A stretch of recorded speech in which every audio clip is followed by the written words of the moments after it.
अस्सलाम वालेकुम।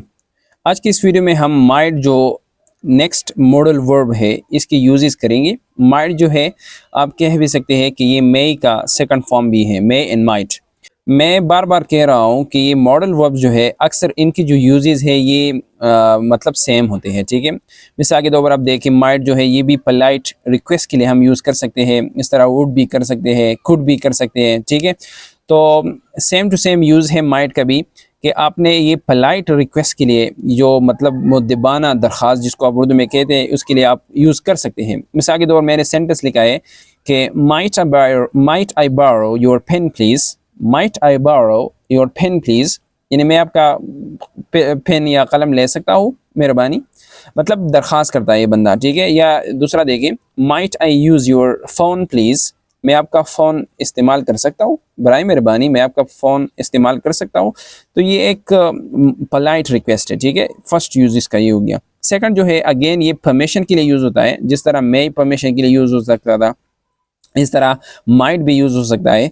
मिसाल के तौर पर आप देखें, might I park my car here, might I park a car here या माई कार हियर, तो मैं यहाँ अपनी गाड़ी या कार खड़ी कर सकता हूँ।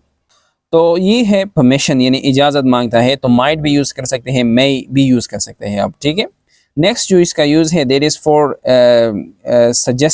सजेस्टिंग डाउट, ठीक है। ये सजेस्टिंग है, ठीक है, सजेस्टिंग डाउट यानी या सजेस्ट अ डाउट, ये तरह इस तरह भी ठीक है।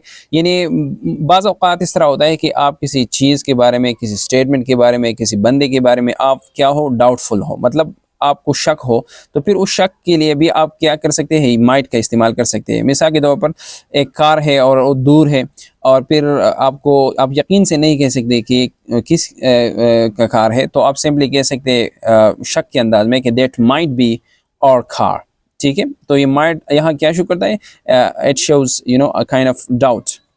नेक्स्ट जो इसका यूज़ है that is for indirect speech. Indirect speech में ये कब यूज़ होगा, आपने डायरेक्ट इनडायरेक्ट स्पीच कहीं पढ़े होंगे। जब डायरेक्ट स्पीच में माइट मतलब सॉरी, जब डायरेक्ट स्पीच में मे आ जाए, मे, और आप इस मे का क्या करते हो, इनडायरेक्ट बनाते हो, तो फिर आपने इस मे को चेंज करना है माइट को, ठीक है, मे एंड माइट। तो इनडायरेक्ट स्पीच में हम फिर क्या करते हैं, माइट का इस्तेमाल करते हैं। तो ये भी इसका एक यूज़ हो गया। For example, Ali asked if he might sit there, तो ये एक इनडायरेक्ट स्पीच है और ये माइट आपने लगाया। क्यों? क्योंकि ये हम कह सकते हैं कि ये डायरेक्ट स्पीच में मे था, ज़रूरी नहीं कि मे था, शायद डायरेक्ट में भी माइट होता, ठीक है। तो लेकिन मोस्टली हम क्या करते हैं, मे को माइट इनडायरेक्ट में जब हम उस सेंटेंस को तब्दील करते हैं तो मे को हम माइट में तब्दील करते हैं, ठीक है। तो ये एक इनडायरेक्ट स्पीच में इसका यूज़ है।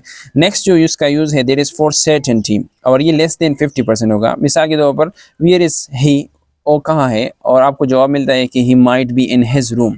ज़रूरी नहीं कि वो हो, लेकिन आप कहते हैं कि ही माइट बी, सर्टेनिटी है, ठीक है। एंड लास्ट इसका जो यूज़ है देयर इज़ फॉर पॉसिबिलिटी, यानी जिसको आप इम्कान कहते हैं, कि आप कह सकते हैं कि कल शायद बारिश हो सकती है बारिश कल, तो इंग्लिश में आप कहेंगे कि इट माइट रेन टमारो, ठीक है। तो बहुत सिंपल सी यूजेस थे माइट की। Thank you for watching.